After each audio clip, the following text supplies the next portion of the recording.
Vous avez ouvert votre calendrier de l'avant ce week-end? Bonjour, c'est Bertrand, votre coach web. Bienvenue dans ce nouvel épisode du podcast, épisode 410. Bon, j'espère que vous avez la forme, de l'énergie, la patate, des envies, des projets et que votre petit chocolat du calendrier de l'avant était bon.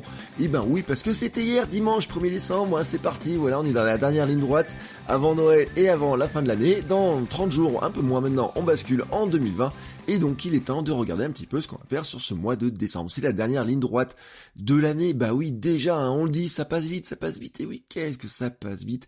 Et pour moi, il est temps de me lancer un dernier défi, de basculer vers 2020 avec un nouveau défi. Mon nouveau défi, c'est le Vlogmas sur YouTube. Alors, avant de vous en parler, je dois vous dire pourquoi est-ce qu'il faut être absolument sur YouTube quand on cherche à se faire connaître. C'est quand même le plus gros carrefour d'audience, hein. C'est le deuxième moteur de recherche, hein. De toute façon, il y a deux moteurs de recherche dans le monde qui sont vraiment pertinents, Google et YouTube. Et quand finalement on se dit que Google et YouTube c'était la même chose, hein, tout simplement. D'ailleurs, vous faites une recherche sur Google, ça vous remonte des vidéos de YouTube. Et le fonctionnement de YouTube est avant tout basé sur le SEO, hein, vraiment sur une logique de SEO. Soigner ses titres, soigner ses descriptifs, faire en sorte d'attirer les gens sur des contenus, sur des questions qui se posent. C'est le Wikipédia nouveau. Alors moi j'appelle souvent le Wikipédia de la nouvelle génération, mais pas seulement. Quand on regarde les temps de consultation des vidéos, de temps que les gens passent sur Wikipédia, le nombre de vidéos qui remontent, hein, c'est vraiment le Wikipédia. Et puis d'ailleurs, il y a un Wikipédia qui est un peu pour nous tous qui sommes un peu feignants par un certain côté, c'est que Wikipédia, des fois, vous avez des très grandes fiches à lire, qu'il y a beaucoup d'informations, il y a beaucoup de références, etc.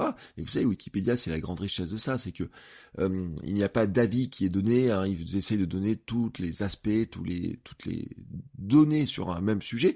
Là, c'est vrai que YouTube, souvent, c'est présenté sur un format qui est plus court, plus vivant, et puis aussi qui est bien sûr plus visuel, hein. On peut vous faire des démonstrations des choses, on peut vous montrer des petites techniques, on peut vous faire beaucoup de choses. C'est là aussi où des gens cherchent maintenant, où les gens cherchent des réponses et des questions, à des questions plutôt.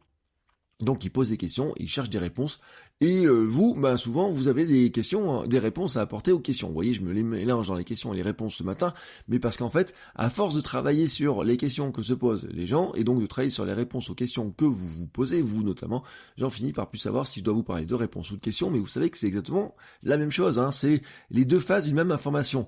Vous vous posez une question sur un sujet, moi j'essaie de répondre à ce sujet, votre audience se pose des questions sur un sujet, vous essayez de lui répondre par des questions. Donc ce que je disais il y a pas très longtemps, notre métier c'est se poser des questions sur les questions que se pose notre audience. Voilà, c'est le métier de créateur de contenu, il est exactement là-dedans. Maintenant, revenons-en donc à mon défi Vlogmas. Voilà, j'ai appelé Vlogmas. Il y a des années, j'avais appelé ça le VEDA, Vlog Everyday.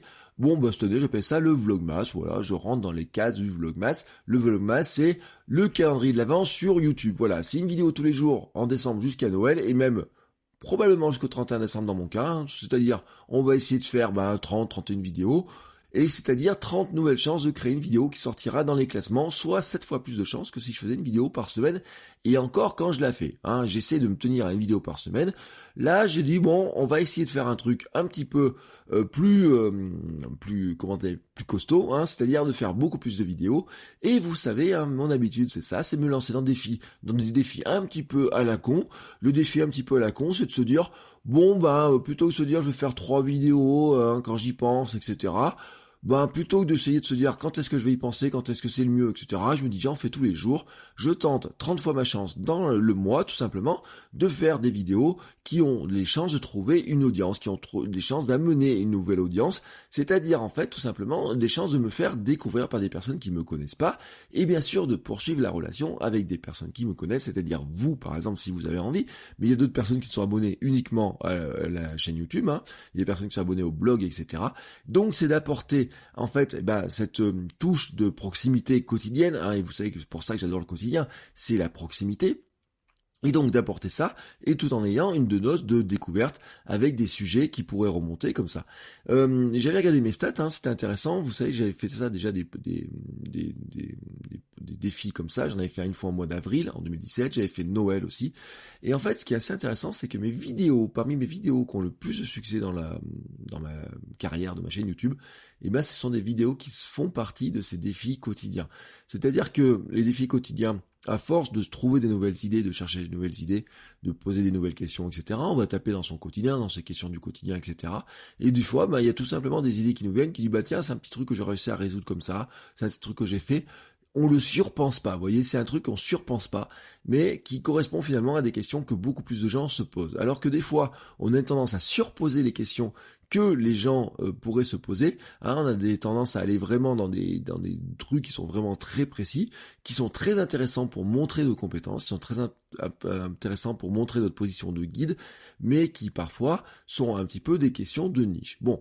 Mon objectif donc maintenant, c'est d'arriver à partir d'hier, j'ai commencé hier soir tranquillement, je vais en faire une là, vous voyez, je diffuse le podcast, j'en fais une autre dans la foulée, c'est d'être plus à l'aise, travailler plus vite, publier plus vite, roder une mécanique d'enregistrement et de publication, c'est exactement ce que je fais sur le podcast, c'est-à-dire que pour le podcast, pour qu'il soit en quotidien, je me suis entraîné pour qu'il soit plus rapide à faire, que je sois plus à l'aise, c'est exactement le concept du contenu minimum viable, c'est-à-dire soigner les éléments très précis, vraiment les éléments précis, c'est quoi? C'est qu'il soit agréable à écouter pour le podcast, agréable à écouter et à regarder pour une vidéo, que le contenu apporte une information intéressante, que ça valorise ce que je suis capable d'apporter, qu'il soit facile à consommer, qu'il soit facile à trouver. Donc là, on est sur la découvrabilité.